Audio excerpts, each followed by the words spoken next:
So for example number 2, a rock is dropped from a height of 15 meters, ignoring air friction. How long does it take to hit the ground? How fast is it moving when it hits the ground? What's the average speed of the rock during the descent? And we talked about this a little bit to set you up. Now let's take a look at the solution. So since it says the rock is being dropped, we know the initial velocity is 0. And it's being dropped from a height of 15 meters. So we know that the displacement is actually negative 15.0 meters. All right, we're saying up is positive and down is negative. We know that the acceleration of gravity is 9.81 meters per second squared down, or negative. And of course in A they ask how long does it take to hit the ground. So of course since D is equal to VIT plus 1/2 AT squared. This is a kind of a nice question to start with, because the initial velocity is 0, then this term is equal to 0. And so D becomes equal to 1/2 AT squared. And T squared is equal to 2D over T. I isolated, or over A.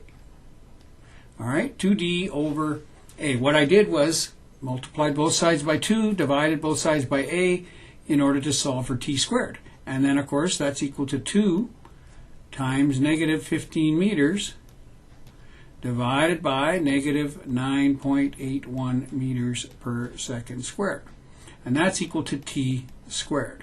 So T squared is going to be equal to 3.058 seconds squared. But of course we don't want seconds squared, we want seconds, so T is the square root of that, and the square root of 3.058 is 1.748, or we'll say 1.75 seconds. So that is the time of travel. How long does it take the rock to hit the ground? Approximately 1.75 seconds. Now, how fast was the rock moving? Well, let's move over here and say, well, they want to know what the final velocity of the rock was. Now, we can use this information once again. In this case, we don't really care what time is. We can say that the final velocity squared is equal to the initial velocity squared plus 2AD. What you do is you take a good look at the 4 kinematic expressions that you have on your formula sheet, and you can assess which one would be best suited to this problem. Since we ignore time, since we solve for time in A, but for B they want to know how fast it's moving, final velocity. Since they've given us initial acceleration and displacement, it makes sense to use this formula. And so, of course, again, initial velocity is 0 plus 2 times negative 9.81 times negative 15 gives us the final velocity squared is 2 times 9.81 times 15 gives me 294.3. So we have 294.3 meters squared per second squared, and that's VF squared, so VF is going to be the square root of that. And the square root of that is 17.155.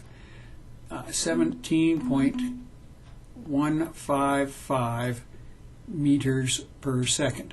And of course, logically, we know that it's down, so it's actually our solution should be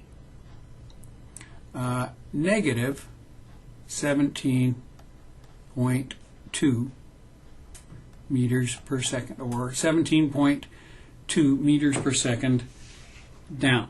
All right? And then the last one, what is the average speed?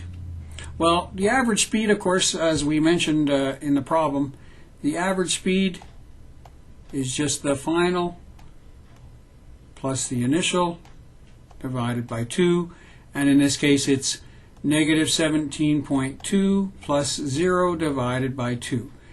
And so you get half of 17.2 divided by 2. It is 8.58 meters per second, and of course that would also be down 8.58 meters per second squared, and of course it's down. So, but since they're asking for speed, you don't actually have to give the direction. Same with this one. They actually mention how fast is the speed. If they want velocity, they have to be more specific. But there's a solution to A, 1.75, B, negative 17.2, or just 17.2 meters per second, and C, 8.58.